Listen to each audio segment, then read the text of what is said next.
Shalom sahabat-sahabat terkasih dalam nama Yesus Kristus. Kembali lagi dalam katekese singkat Paroki Santo Yosef. Tema katekese pada hari ini adalah Sakramen Imamat. Saudara-saudari terkasih, sakramen imamat adalah sakramen di mana seseorang ditahbiskan menjadi pelayan Tuhan untuk mengembalakan umatnya.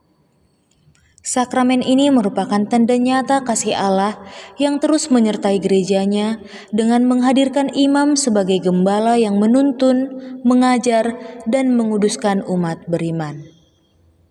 Saudara-saudari, Yesus sendiri menetapkan imamat saat perjamuan terakhirnya, ketika ia berkata kepada para rasul, "Lakukanlah ini sebagai peringatan akan daku." Dengan kata-kata ini, Yesus memberikan tugas kepada para rasul dan penerus mereka untuk merayakan Ekaristi dan menggembalakan umatnya. Selain itu, setelah kebangkitannya, Yesus kembali menegaskan tugas ini kepada Petrus dengan berkata, "Gembalakanlah domba-dombaku," yang tertulis dalam Injil Yohanes 21 ayat 17.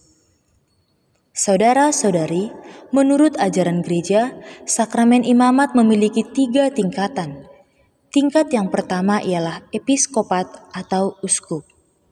Maksudnya, seorang uskup menerima kepenuhan sakramen imamat dan menjadi penerus para rasul.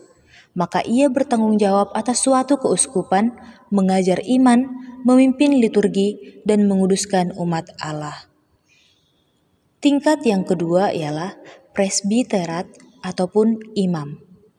Imam adalah rekan kerja uskup yang melayani umat dalam paroki-paroki. Ia berkarya terutama dalam perayaan Ekaristi, pewartaan sabda, dan pelayanan sakramen-sakramen. Dan yang ketiga ialah diakonat atau diakon. Diakon adalah pelayan imam yang membantu uskup dan imam, terutama dalam tugas pewartaan, pelayanan kasih, serta sakramen baptis dan perkawinan. Saudara-saudari terkasih, sakramen imamat diberikan melalui penumpangan tangan oleh uskup, diikuti dengan 2 pentahbisan. Melalui tahbisan ini, seseorang menerima rahmat Roh Kudus yang menjadikannya alat Tuhan dalam melayani umat.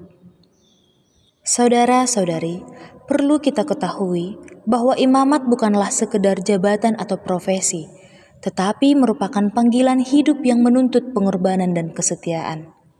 Saudara-saudari, seorang imam dipanggil untuk meneladani Yesus Kristus, Sang Imam Agung yang datang, bukan untuk dilayani, melainkan untuk melayani, seperti tertulis dalam Injil Markus 10 ayat 45. Maka sebagai umat beriman, kita umatnya diajak untuk mendoakan para imam agar mereka tetap setia dalam panggilan dan melayani dengan hati yang penuh dengan kasih. Kita juga perlu mendukung mereka dalam karya pelayanan sehingga mereka semakin bertumbuh dalam iman dan kasih.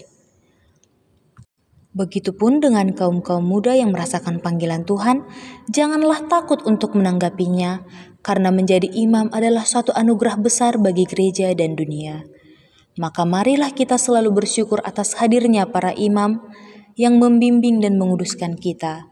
Semoga Tuhan terus memanggil dan mengutus pelayan-pelayannya untuk mengembalakan umat dengan kasih dalam kesetiaan. Amin.